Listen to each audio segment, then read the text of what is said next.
Hey folks, Irene and I received quite a number of email messages this morning about the sauerkraut.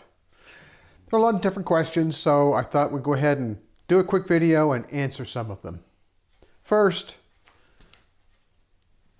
we have a wooden top on top of this crock. Now, this wood was actually intended for a larger crock. The crock came from my mother. It's been in the family a long time. But there are crocks available through Layman's and other places like that that you can buy today. Just be careful about what kind of glaze might be on your crock.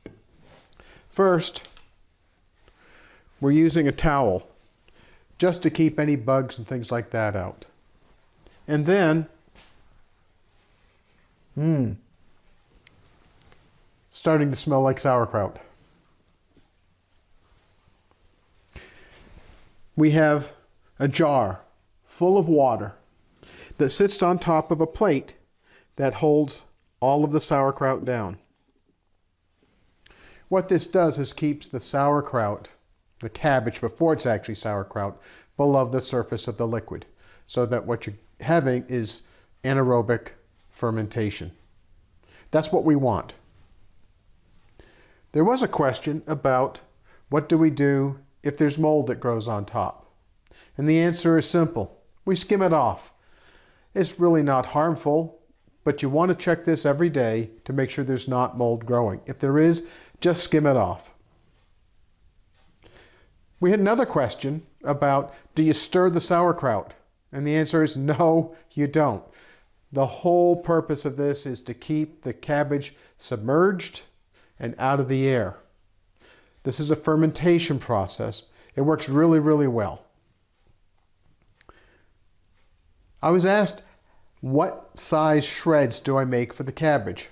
Well, I make the cabbage fairly thin in shreds. We like our coleslaw thin. If you go to the supermarket, you might find cabbage that's been sliced what they call angel hair. That's the kind of thickness that I'm looking for in the shreds of the cabbage, both for coleslaw and for sauerkraut. In fact, if you noticed in the last video, I took some of the shredded cabbage out of the bowl and put it aside because I made sauerkraut.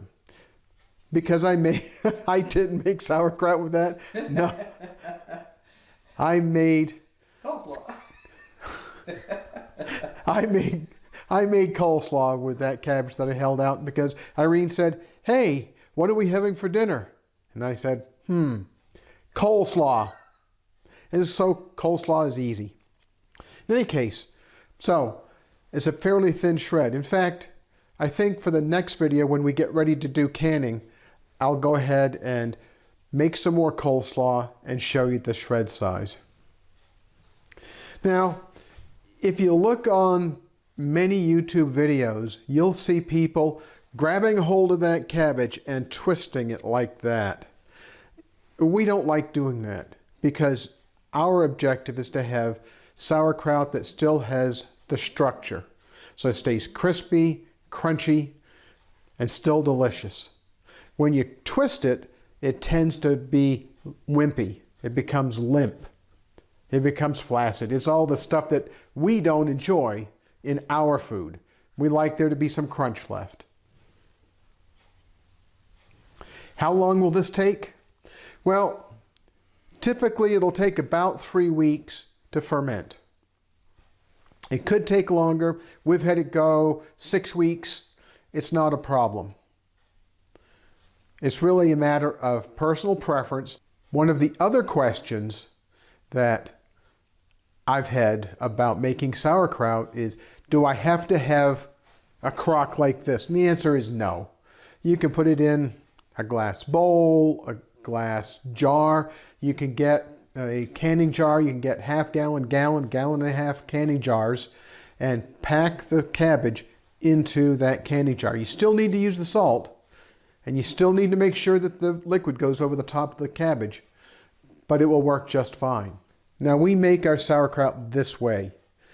You can also make sauerkraut in a half-gallon jar or a gallon jar by using a fermentation lock. We don't think it's necessary. We've never had a problem with it, so we just make it the old-fashioned way.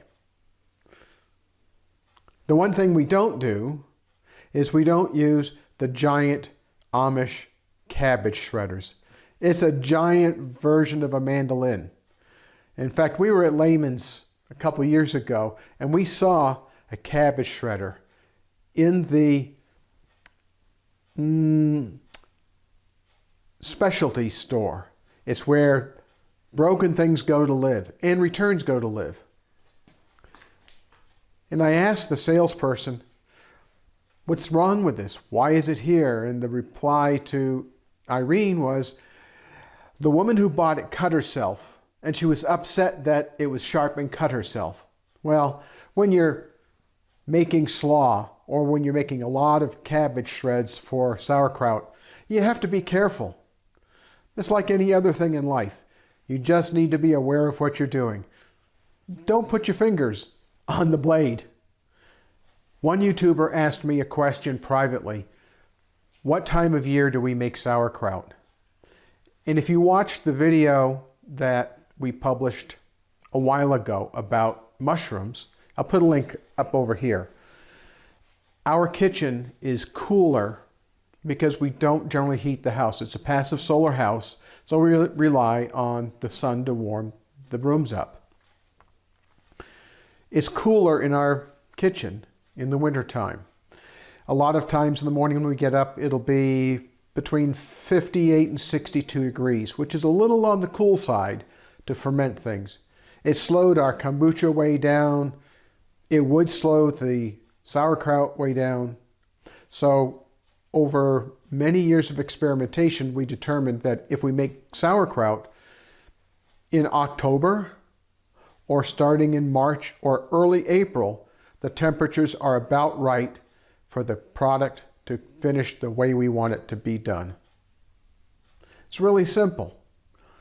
It's a matter of finding out what will work at your place. I hope these answers help you in doing sauerkraut yourself or other fermented vegetables. Thanks for watching, and thanks for commenting. We really enjoy the questions.